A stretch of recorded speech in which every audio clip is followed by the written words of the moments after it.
네, 2015년도 서울시 9구 토목 설계 해설을 하겠습니다.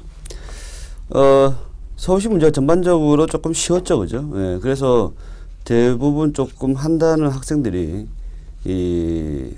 우리가 얘기하는 이제 3관왕이죠. 예, 서울시, 국가직, 지방직까지 합격할 수 있는 아주 좋은 계기가 됐는데, 역으로 얘기하자면은 세 군데 합격하더라도 결국은 한 군데밖에 출근을 못 하겠죠, 그죠? 예. 그래서 애매한 또 몇 분들이 합격을 못 하는 뭐 그런 또 안타까운 상황이 발생한 것으로 많이 들었어요. 어쨌든, 내용을 한번 보겠습니다. 1번. 이 콘크리트 구조물에서 탄성 처짐 30mm 되어져 있고요. 이 하중 제약 기간 7년. 예, 그다음 압축 처근비가 이게 0.2%죠. 예, 0.2%일 때 추가적인 장기 처짐을 고려한 최종 처짐량은 얼마인가라는 문제입니다. 한번 보죠. 제 출력을 했는데 인쇄가 이게 2단으로 돼가지고 너무 작게 나왔네. 일단 보겠습니다. 먼저 장기 처짐에 관한 문제는 한 문제죠, 그죠? 장기 처짐량, 장기 처짐. 흔한 문제고 뭐 아주 어려운 내용도 아니고 누구나가 예상할 수 있는 문제죠. 예상할 수 있는 문제. 근데 요 문제를 보시게 되면은 제일 조심해야 될 게 뭐냐면은 장기 처짐량만 물었는지 장기 처짐하고 즉시 처짐하고 더해서 우리가 총 처짐이라고 얘기하죠. 예.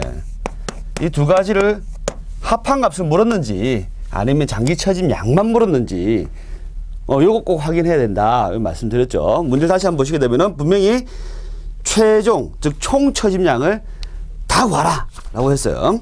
일단 보겠습니다. 즉시 처짐량을 30이라고 줘놨죠, 그죠? 네, 그 다음 장기 처짐량은 람다 D 델타, 여기 델타죠, 그죠? 들어오면 될 것이고, 람다 D 계산을 해보게 되면은, 람다 D 좀 꼬였네, 그지? 람다 D 하시게 되면 1 플러스 50 로다시의 그 사이로 정의가 되죠. 그 사이는 재량에 따른 개수로서 여러분들이 다 이쪽 좀 넘어갈까요? 다 아시는 값이겠죠, 그죠? 3개월, 6개월, 1년, 5년에 따라서 1, 1.2, 1.4, 2를 쓰도록 하고 있습니다. 물론 이 문제에서는 7년이라고 했으니까 그냥 2 쓰시면 되겠죠, 그죠? 5년 이상이면 다 2점. 그럼 그 사이 2 잡아놓고 그 다음 로다시라고 했는데 제가 봤을 때는 요 문제 출제하신 분이 조금 고민을 좀 했어요. 무슨 얘기냐? 통상적으로 이때까지 나왔던 기출문제에서는 압축 처근비가 통상적으로 2%를 제일 많이 줬어요. 제일 많이 줬는데 혹은 이제 없다라고 하는 경우가 제일 많았었어요.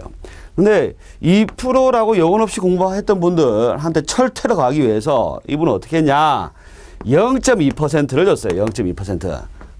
2%일 때 50 곱하기 2%, 50 곱하기 0.02 하면 1이죠, 그죠? 근데 50 곱하기 0.002가 되니까 이게 1이 아니고 0.1이 돼버리죠. 0.1. 0.002니까요. 0.1. 따라서 이게 1.1분의 2가 나오겠습니다. 1.1분의 2. 이거 어떻게 계산하려고 그래? 예.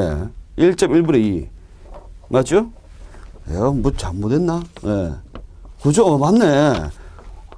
뭔가 제가 봤을 때는 두 가지예요. 뭔가 장난치려고 했는데 사실 이게 여기가 2%가 들어갔을 때 계산이 깔끔해지는데 2%를 주기 싫었던 거야. 그렇다 보니까 0.2%를 줬는데 그러다 보니까 1.1분의 2라는 아주 더러운 숫자 조합이 나버렸어요. 뭐 할 수 없죠. 일단 들어가 보겠습니다. 다 더해야 되겠죠, 그죠? 그러면은 자 30 즉시 처짐량 30에다가 람다 D 1.1에 2에 곱하기 30 이렇게 하면 되겠네. 즉시 처짐량, 장기 처짐량 다 더한 거죠.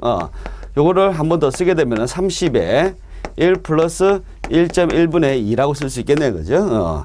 그러면은 요놈 한 번 더 쓰게 되면은 1.1을 한 번 더 더하면 되네, 그지? 그러면은 다시 한번 쓸게요. 30에 곱하기 1.1분의 요게 2.1이 나오겠죠, 그죠? 예. 요거 하게 되면은 요게 이게 30 곱하기 21이네, 그지? 그러면은, 산수가 왜 이래 안 되냐. 63분의 1.1, 이렇게 나오네, 그지? 63분의 1.1. 63분의 1.1, 얼마일까요? 예, 맞죠? 326. 예. 63분의 1.1. 맞는데. 내가 뭔가, 잠깐만요. 여기 2.1이나 3.1이죠. 예, 한 번씩 이게 정신 나간 짓이 있습니다. 요게, 예, 93이 되네요. 그죠? 예, 죄송합니다. 예, 93 나누기 1.1이 나옵니다.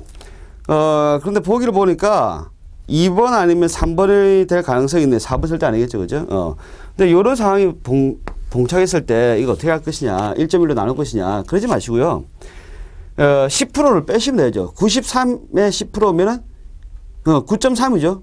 그러면 93에다가 마이너스 9.3을 해주시면은 거의 비슷한 숫자 나오겠죠. 그죠? 예, 거의 비슷한 숫자. 그러면은, 85점 이렇게 나오겠네. 그지?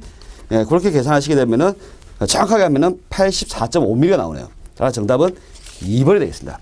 요런 것도 하나의 작은 테크닉이 되겠죠. 자, 2번 문제 보겠습니다. 예, 비대칭 T형 단면의 유효폭이죠. 요거 오랜만에 나왔어요. 대개 T형 단면의 유효폭 판정 문제는, 자주 나오는 거죠. 자주 나오는데 대부분 대칭 T형보였어요. 그죠? 대부분 대칭 T형보였는데, 비대칭 T형보 거의 제 기억이 맞다면 7년 만에 나온 것 같은데, 어쨌든 여러분들은 다 공부를 했겠죠. 그죠? 공부를 했을 것이고, 그래서 6TF 플러스 BW 계산하시게 되면은 970 나오죠. 그죠? 예. 그 다음에, 2분의 L0 플러스 BW 하시게 되면은 1750. 그 다음에 12분의 L 플러스 BW 하시게 되면은 1050mm가 나오죠. 그래서 제일 작은 값인 970mm가 정답이 되겠습니다. 근데, 여기 이제 문제를 이렇게 되면 안 되는데, 무슨 얘기냐면은, 제일 작은 걸 찾는 거예요. 그죠? 그러면은, 세 개 중에서 어떤 것을 먼저 계산할지는 개인마다 틀릴 거 아니에요. 그죠? 예. 그런데, 운이 좋게 6TF 플러스 BW 제일 먼저 계산해서 970 나온 사람들은 나머지 계산, 두 가지 계산 안 하겠죠. 그래서 하나만 계산하고 운 좋게 1번 하고 넘어가 버릴 수가 있다는 거죠. 보기 4개 중에 제일 작으니까. 그래서 잘 내시는 분들은 어떻게 되냐면은, 보기, 세 가지를 다 계산을 해도 보기 4개 중에서 제일 작은 값이 안 되도록 하는 거예요. 그래서 정답은 2번 혹은 3번, 심지어 4번이 되도록 또 하신 분들도 있긴 해요, 사실은.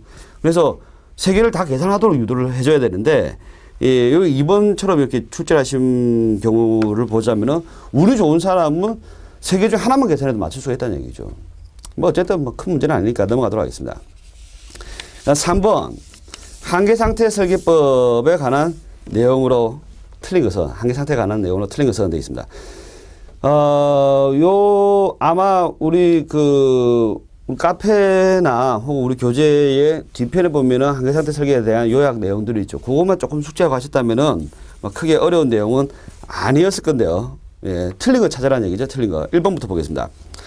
극단 한계 상태. 우리 설계 기준에서 제시하는 상황은, 자, 극한 한계 상태, 그 다음에 극단 한계 상태, 그 다음에 사용 한계 상태, 그 다음에 필요 한계 상태. 크게 보면 4가지입니다. 물론 이 안에도 극한 한계 상태 1, 2, 3 뭐 이렇게 나와 있고, 극한 한계 상태 1, 2, 뭐 3 나와 있어요. 여러 가지 있는데, 큰 틀을 보게 되면은 우리 설계 기준에서는 이 4가지를 제시하고 있습니다. 근데 극한 한계 상태라는 것은 무엇이냐면, 이거는 구조물의 안전성을 고려한 것이죠. 예. 아주 이 구조물이 받을 수 있는 최대 하중을 받더라도 이 구조물이 붕괴되지 않느냐. 거기에 대한 내용들이죠. 사용 한계 상태는 말 그대로 사용성이죠. 그죠? 필요 한계 상태는 필요입니다. 그러면은 보통 이제 공부를 이제 많이 못 하신 분들은 제일 헷갈리는 게 뭐냐면은, 극한 한계 상태는 뭐고 극단 한계 상태는 뭐냐. 그렇죠? 극단 한계 상태는 뭐냐면은 말도 안 되는 상황이에요. 말도 안 되는 상황. 예를 들어서 천재지변이죠. 천재지변. 예상하기 어려운 상황이에요. 예를 들어서 지진. 예상하기 어려운 상황이죠. 이런 것들. 말도 안 되는 상황이죠. 지진. 그 다음에 유빙. 유빙.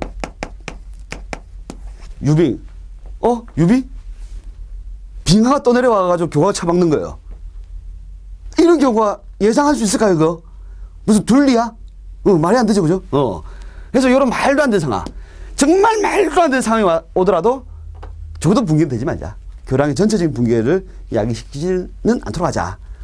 그런 것이 바로 극단 한계 상태입니다. 이런 크게 이제 정리가 됐죠. 자, 요 내용을 근거로 해서 한번 보도록 하죠. 1번. 극단 한계 상태는 지진, 말도 안 되는 상황이네, 그지? 천재지변의 상황이네. 또 유빙, 이런 것들에 대해서 이 붕괴를 방지하는 것으로 규정한다. 1번 맞죠? 3번부터 보겠습니다. 필요 한계 상태는 기대 응력 범위의 반복 횟수, 필요는 반복적이다, 그지? 좋아요. 뭐 등등등등에 대해서 제한하는 것으로 규정한다. 맞죠? 4번. 사용 한계 상태. 사용 한계 상태는 처진 균열을 얘기하는 거예요, 그죠? 그래서 정상적인 사용 조건 하에서 응력 변형 및 균열, 균열 맞네, 그지? 맞네. 2번 보겠습니다. 2번. 극한 한계 상태는, 좋아요. 여기까지 좋아요. 극한 한계 상태는 교량의 설계 수명, 이게 틀렸네. 설계 수명 이상에서 발생되는 설계 수명 이내죠. 설계 수명 이내. 그러니까 설계 수명이 보통 우리 토목 구조물은 한 100년 정도 보고 있어요. 그러니까 100년 이내에 발생될 것으로 기대되는 100년 이내에 여기에 이 정도 하중은 올 가능성이 있다. 라고 생각되는 하중에 대해서 설계하는 거죠. 그게 바로 극한 한계 상태입니다. 극단 한계 상태를 역으로 보자면 천년 빈도, 지진, 통상적으로 우리가 내진 설계를 할 때는 천년 빈도로 설계를 해요. 교량 수명은 100년인데 천년 빈도로 설계한다. 사실 이거 말도 안 되죠. 그죠? 말도 안 되죠. 뭐, 어쨌든 그렇다는 얘기입니다. 그래서 설계 수명 이상이 틀렸네. 2 이내네, 2 이내. 2 이내에 대해서 발생할 것으로 기대되는 하중조합에 대해서, 강도에 대한 안전성을 확보한다. 근데 그걸 모르더라도 또 맞출 수 있는 게 사용성이란 말이 요게 좀 틀렸죠. 전체적인 강도와 사용성은 극한 한계 상태하고 사실 좀 코드가 안 맞죠, 그죠? 그래서 그거를 참조하더라도 2번이 조금 위험한 표현이다. 이렇게 생각을 하실 수도 있었겠네요. 3번으로 가겠습니다. 4번 가겠습니다. 4번. 요거는 서비스죠, 그죠? 수중에서 타설되는, 서비스 맞죠? 수중에서 타설되는 이 콘크리트인 경우, 피복 두께죠, 그죠? 우리가 말했던 거예요, 그죠? 현타 콘크리트. 특별한 말이 없으면 현장 타설 콘크리트입니다. 현타인 경우, 물의 연고에 타설되는 경우에는 100mm, 흙의 연고에 타설되는 경우에는 80mm, 나머지 5개 구조물에 대해서는 60mm, 50mm, 40mm라고 하고 그 경계에는 D25 철근과 D16 철근입니다. 이렇게 했었죠, 그죠? 요 내용인데 보통 이제 요거 많이 나오다가 이제 요거 나왔네요, 그죠? 물의 연구의 수중이라고 했으니까 물의 연구이라고 봐야 되겠죠. 그래서 정답은 4번 되겠네요. 서비스네, 서비스. 5번 보겠습니다.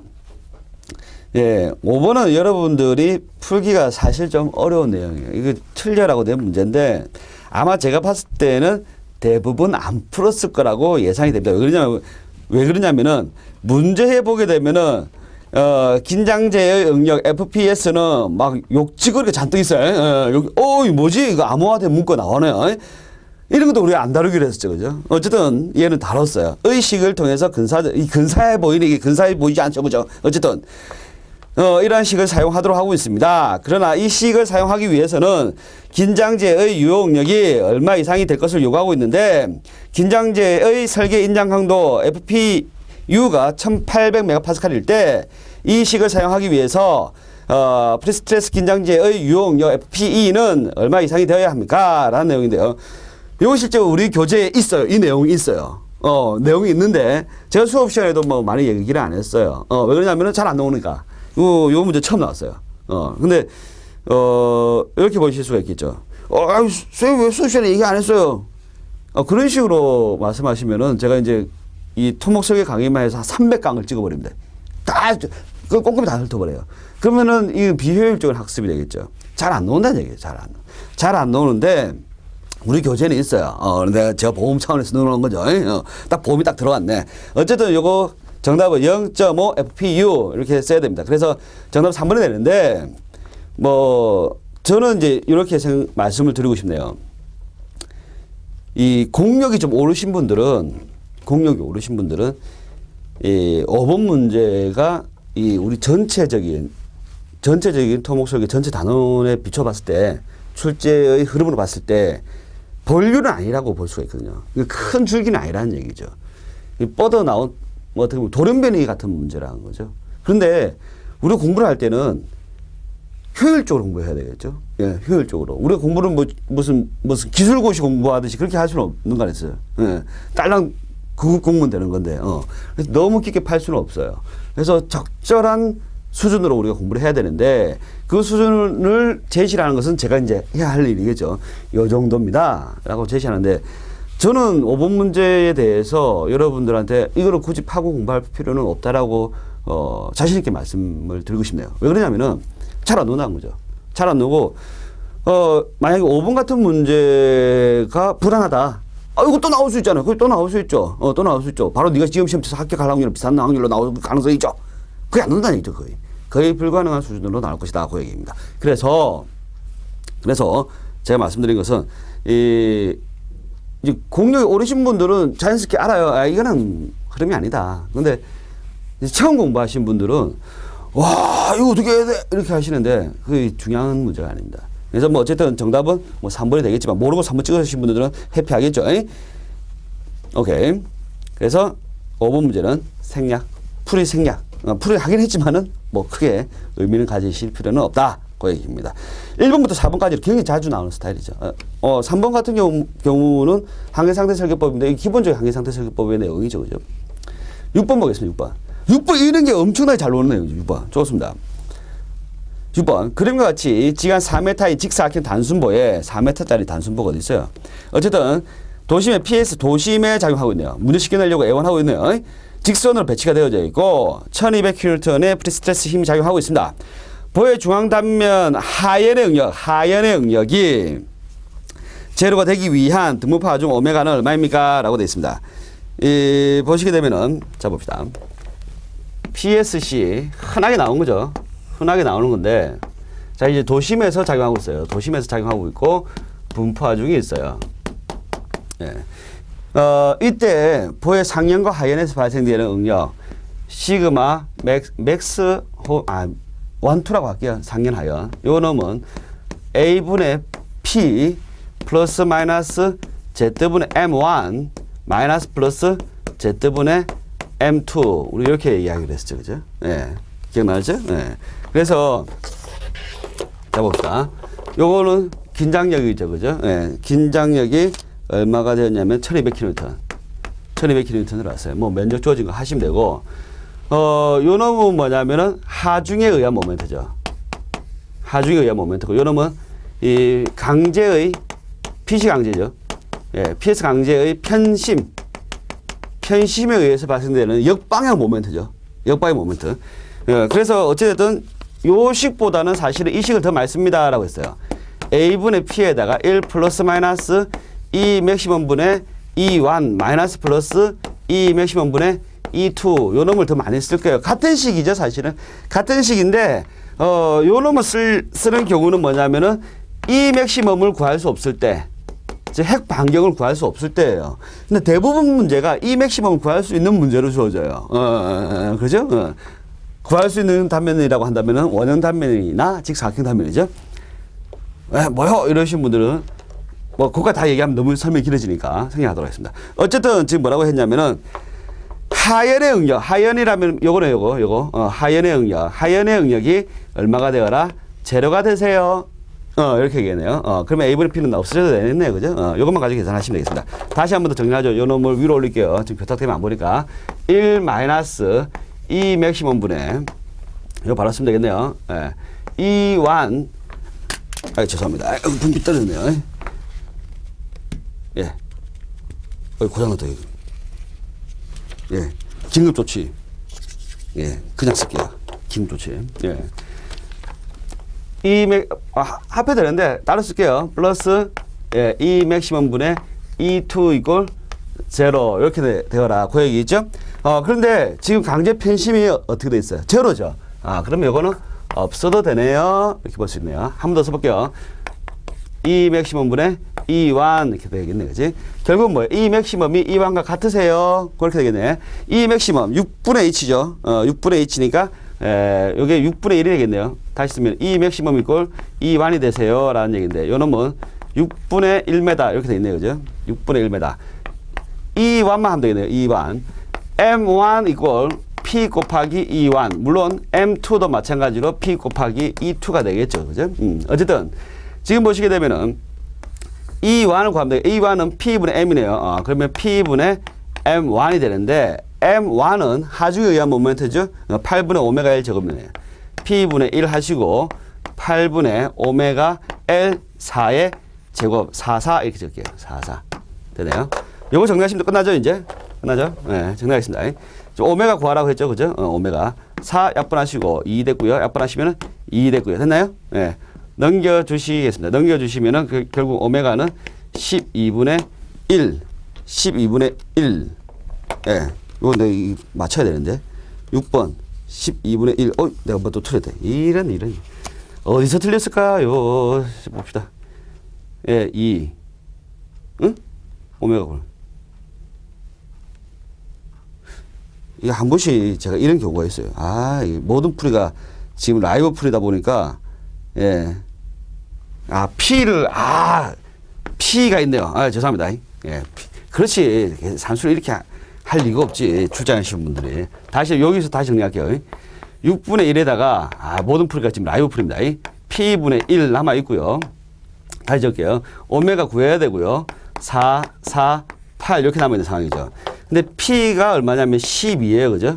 1200kN 주어져 있고, 8 약분하면은 2 남고, 약분하면은 2 남고, 약분하면은 6 남고, 6 날라가네. 그지? 따라서 오메가는 1 이렇게 나오네요. 참, 죄송합니다.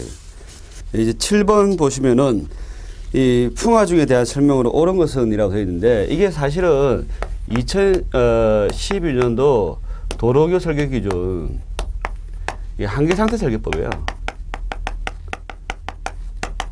한계상태 설계법에 따른 내용들이에요. 그래서 아마 조금 낯설게 느끼실 수도 있어요. 어쨌든 1번을 보시게 되면은 기본 풍속 V10이라는 것은 제한기간 100년에 해당하는 계활지에서 지상 100m가 아니고요. 지상 10m. 1번은 지상 10m. 그래 틀린 거고요. 2번은 맞아요. 그 다음에 3번은 중대지간 교량의 설계 기준 풍속 VD는 풍속 기복과 구조물 지변 등등등등 고려해서 10분 평균 풍속이에요. 최대 풍속이 아니고 평균 풍속을 말하는 겁니다. 그래서 틀린 거고요. 4번에 기본 풍속 V10과 설계 기준 풍속 VD는 반비례가 아니고 비례하는 관계예요. 왜 그러냐면은 설계 기준 설계 풍속 VD는 어떠한 개수가 붙고 곱하기 V10으로 계산하는데 이게 아까 제가 얘기했던 기본 풍속이죠. 그죠? 예. 기본 풍속이고 이게 설계 풍속이죠. 그죠? 그럼 이게 뭐냐면은 이거는 고도 보정이에요. 고도 보정. 고도 보정인데 고도 보정 어떻게 됩니까? 졸라 복잡해. 몰라도 그냥. 그래서 고도에 따라서 바람들이 바뀌니까 그 지역마다 다 다르겠죠? 거기에 대해서 보정을 한다고 얘기해요. 그래서 기본 풍속을 가지고 보정을 해서 설계 풍속으로 쓰자. 이런 컨셉이에요. 그럼 얘하고 반비례 할 수가 없는 구조는 거지. 비례할 수밖에 없는 구조죠. 그래서 4번도 반비례가 아니고 비례로 하시면 됩니다. 어쨌든 정답 2번 처리가 되겠네요. 8번. 그림에 나타난 직사각형 단체근부에서 전단체근이 부담하는 전단력 VS는 얼마인가? 7번 2번 틀린 것 같아요. 8번 보겠습니다. 그림에 나타난 직사각형 단체근부에서 전단체근이 부담하는 이 전단력 VS는 약 얼마 정도 됩니까? 라는 내용이죠. 전단체근이 부담하는 전단력. 그럼 VS 구하라는 얘기는 그죠? VS 구하시면 되겠네요. VS. S분의 D에 AV, FY죠. 그죠? 특별한 거 없죠? 예. 특별한 거 없고 다 주어져 있네요. 그죠? 예. 간격이 스트럭 간격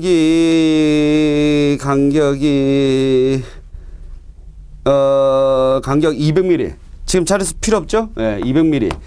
D가 45. 예. AV가 페이크 들어왔네요. AV가 최근 두 가닥의 면적이죠. 예, 그 D13 최근에 한 번에 단면적은 127이니까 127 곱하기 2. 요게 이 문제의 핵심이죠. 요게 핵심이죠. 두 가닥을 써라. FY는 35를 쓰세요. 이렇게 돼 있어요. 어쨌든 요거 정리를 해 주시게 되면은 뭐 이제 별거 없죠. 그죠? 정리만 하시면 되겠죠? 이 날려주시면 되고, 뭐 그다음부터 답이 없네요. 그죠? 그다음부터 답이 없네요. 예. 요노마가 있는데, 요거를, 그러니까 45 곱하기 127 곱하기 35예요. 여기 조금 계산이 좀 지저분하죠, 그죠? 요런 경우에 끝자리가 5로 끝나면은 분모 분자에다 곱하기 2를 해주는 센스가 좀 필요합니다. 그래서, 물론 이제 그냥 무식하게 곱하셔도 되는데, 이렇게 한번 해보죠. 혹은 45 곱하기 35면은 평균 40이죠, 그죠? 그래서 40의 제곱 이렇게 해버리셔도 상관없어요. 거의 비슷한 숫자가 나옵니다. 근데 어쨌든 한번 보겠습니다. 그래서 요거에 2분의 곱하기 2 하면 9가 되겠네, 그죠? 여기 자릿수가 9가 나온다는 얘기입니다. 그 다음에 127 곱하기 이게 2분의 7이 된다는 얘기죠. 됐나요? 그 다음에 보기 간격이 비교적 좀 넓어요. 그러면은 여기 128이 되면은 조금 올라갔어요. 4로 약분할 수가 있죠. 그죠? 4, 3, 12, 4, 2, 8이 되어 있어요. 되나요? 그 다음에 이제 별거 없어, 이제. 여기서 이제 계산하시면 되죠. 7, 9, 6, 13 곱하기 32, 요런만 하시면 되겠죠, 이제. 그죠? 네. 그래서, 63이면은 126이죠. 예. 그 다음에 3, 3, 5, 9, 3, 6, 18, 100. 맞죠? 3, 3, 5, 3, 6, 18인데 왜 19라죠, 그냥. 예. 그러면, 6, 1, 2, 1, 2, 1, 6, 1, 2, 7. 또 안 나오냐. 아이, 참. 예. 천천히 합시다. 왜 이래. 9, 1, 1 올라가고, 0, 201이네, 201. 예, 201. 그러니까 한 200 정도 되겠네요, 그죠? 따라서 정답은 3번. 3번 맞네. 이거 맞네. 예. 요 정도 나오네. 그러니까 요렇게 하셔도 좋고, 그 다음에, 요거를 아까 전에 제가 요렇게 했잖아요. 그 끝자리 5로 끝나니까 분모 분자 2를 곱해가지고 요렇게 계산하는 요 정도 좋고, 아니면은 45 곱하기 35를 요 4의 제곱으로 해버리시는 거죠. 40 곱하기 40. 그러면 16이 나와버리죠. 예, 그러면서 여기 127 곱하기 16 이렇게 해버리셔도 좋아요. 계산이 비슷하게 되는지 한번 볼까요? 127 곱하기 16. 예, 그러면 67, 42. 왜 하고 있냐? 26, 이게 제가 계산기를 많이 쓰다 보면 제가 26, 12, 10, 67, 42, 26, 12, 16. 예. 됐죠? 예. 6일은 67. 예. 왜 하고 있냐? 그 다음에 127. 되죠? 예. 그러면 여기도 2032 이렇게 나오네. 그죠? 비슷하죠? 그죠? 비슷하죠? 2016, 2032. 비슷하게 나오잖아. 그래서 이렇게 계산하는 것도 좋아요. 이렇게. 그러니까 이런 거예요. 예를 들어서 39 곱하기 41은 40 곱하기 40과 매우 유사해요. 이게 간격이 벌어지면 벌어질수록 정의는 조금씩 멀어집니다. 38 곱하기 42도 역시 비슷해요. 37 곱하기 43도 비슷해요, 이게. 비슷한데 너무 많이 벌어지면 안 돼요. 예를 들어서 31 곱하기 49는 차이가 좀 많이 나요, 이거는. 네, 이건 좀 많이 나요. 그래서 어느 정도 지금 한 5까지는 조금 괜찮아요. 큰 차이가 없는데 그 이상 벌어지면은 이 정의하고는 좀 차이가 많이 납니다. 그리고 보기 간격이 지금 같은 경우 좀 넓죠, 그죠? 넓기 때문에 10% 이상 차이가 나기 때문에 크게 문제는 없습니다만은 보기 간격이 좀 차이가 많이 나는 경우에는 조금 나는 경우에는 너무 지금 벌어지는 숫자들을 그렇게 한꺼번에 하셔서도 안 됩니다. 9번 보겠습니다. 9번. 다음 최근 콩쿠르보의 전단책에 관한 설명으로 틀린 것은 되어져 있는데, 여기 좀 문제가 좀 있어요. 여기 좀 문제가 있는데, 틀린 것을 찾으라는 건데, 1번부터 한번 보죠. 신구부터 한번 정리하겠습니다. 콘크리트가 부담하는 전단 강도 계산에서 특별한 경우 외에는 FCK는 70을 초과하지 않도록 해야 된다. 특별한 경우는 그냥 집어치우자는 얘기예요. 어쨌든 FCK 70까지 쓰기로 했었죠. 네, 맞아요. 1번은 막 명쾌히 맞아요. 그 다음에 3번부터 보죠. 3번. 부재축에 직각으로 배치된 전단 체근의 간격은 7 콘크리트 부재의 경우에는, 즉 RC 부재인 경우에는 2분의 D 이하 그리고 600mm 이하로 해야 된다. 맞죠? 3번은 명쾌해요. 좋아요. 4번. 보의 전체 높이가 250mm 이하인 경우에는 최소 전단 체근을 배치하지 않아도 좋다. 이 규정도 있죠. 규정도 있어요. 그러니까 두께가 너무 얇은 보는 괜찮다 이런 얘기가 있어요. 그래서 4번은 맞아요. 근데 9번에 사실 정답이 없어요. 다 맞는 말인데 정답은 어쨌든 시험 문제 정답 2번으로 처리를 했는데 한번 보겠습니다. 전단 철근이 부담하는 전단 강도는 3분의 2 루트 FCK BWD 이내로 있어야 된다라고 했는데 이게 쭉 그러니까 굳이 정답을 2번이라고 하고 얘기를 하면은 굳이 틀리게끔 얘기를 할 수가 있어요. 무슨 얘기냐? 이게 우리 규정이 있죠.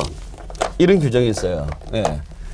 VS는 4배의 VC 이내가 돼야 됩니다. 라고 했어요. 그래서 VC가 6분의 루트 FCK BWD죠. 그러니까 4배 하니까 여기 3분의 2가 된 거예요. 지금 이 보기처럼 3분의 2 돼 있어요. 되어져 있는데 전단 철근을 부담하는 전단 강도 VS 맞잖아. VS는 요거 이내에 있어야 된다. 맞잖아. 자체 맞아요.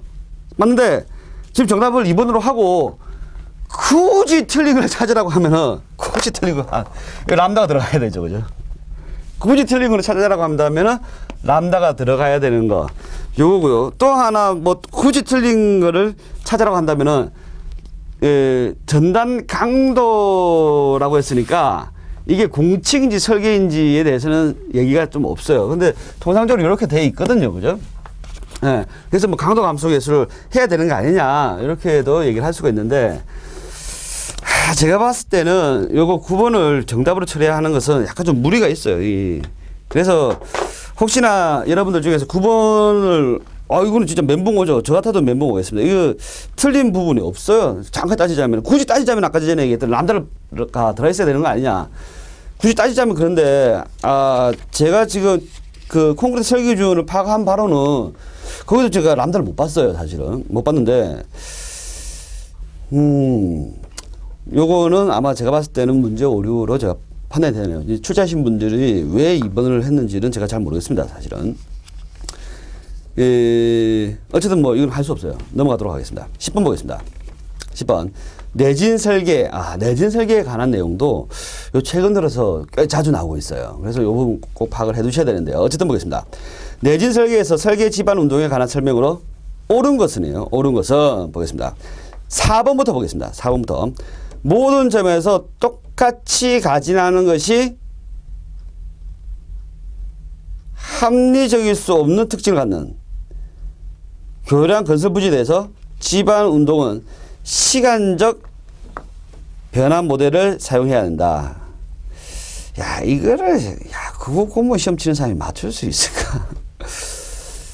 좀 그런 생각이 드는데 이게 설계 기준에 있는 말 그대로인데 시간적 모델이 아니라 공간적 변화 모델을 사용해야 되는데 이게 무슨 뜻이냐면은 이 지반 계수에 관한 내용이에요. 우리가 지반이 땅이 다 틀리잖아요. 그죠? 땅이 다 틀리니까 우리 설계 기준에 따르면 소일 타입 1, 2, 3, 4가 있어요.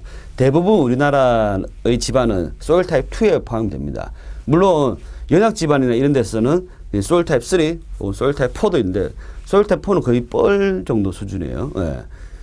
좀 안 좋다, 집안이 좀 안 좋다 이러면 소일 타입 3가 됩니다. 그리고 집안 상태 아주 좋다, 안반에 가까운 지역이다 이러면은 소일 타입 1이 됩니다. 우리나라 대부분 다 지역은 소일 타입 2라고 보시면 돼요.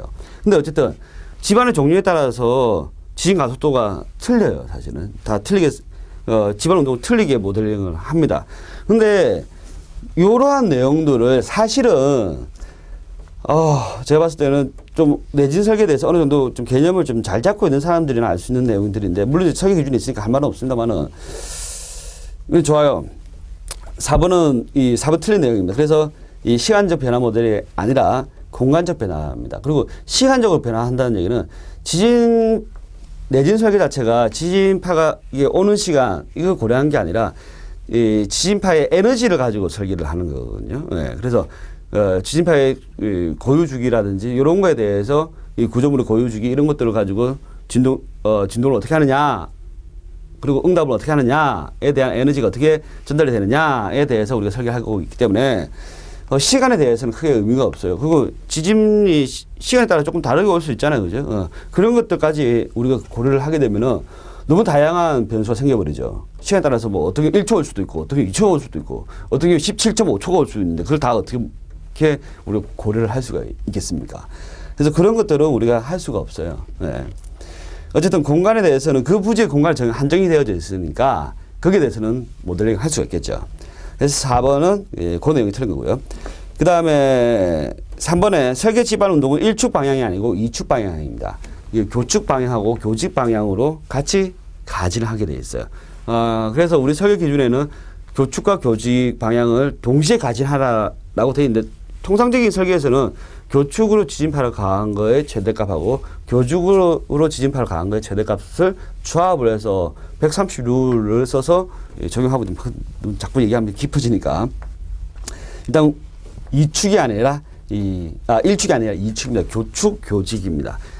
연지 방향으로는 고려하지 않아요. 요거는 하나 더 추가로 말씀드리자면은 중력 방향으로 가진하는 거는 우리 설계 기준에서는 거기에 대해서는 검토를 하지 않도록 하고 있습니다. 왜요? 이렇게 질문해야죠. 그죠? 네.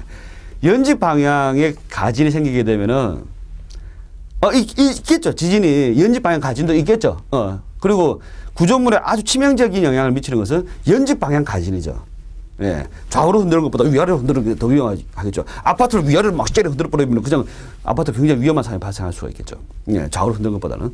그래서 연지 방향 가진 굉장히 위험한 상황입니다. 그런데 거기에 대해서 안전하게 되도록 설계를 하려면은 설계 못하는 거 아니에요. 설계할 수 있어요. 그렇게 만들 수도 있어요. 그렇게 지을 수 있어요. 돈이 많이 들어가요. 너무 비싸다는 얘기죠. 지금 우리나라에서 지진이 실제로 뭐 발생하지 않았잖아요. 그지?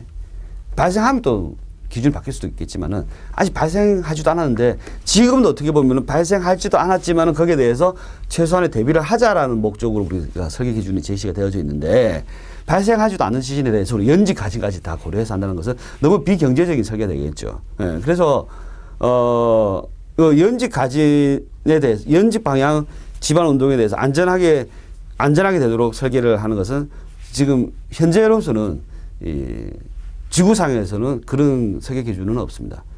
그럼 연지 방향 가진이 발생하면 어떻게 됩니까? 안타깝죠. 방법이 없습니다.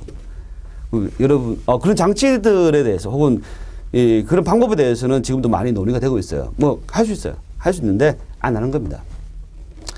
여러분들이 돈 많이 벌면은 여러분들 집은 그런 3차원 이 가진에 대해서 다 안전하게 되도록 그때 설계를 하죠. 너네 집은 그렇게 하시는데 돈 많은 사람들이 하겠죠. 그죠? 그 정도 생각하시면 됩니다. 어쨌든 이축 방향입니다.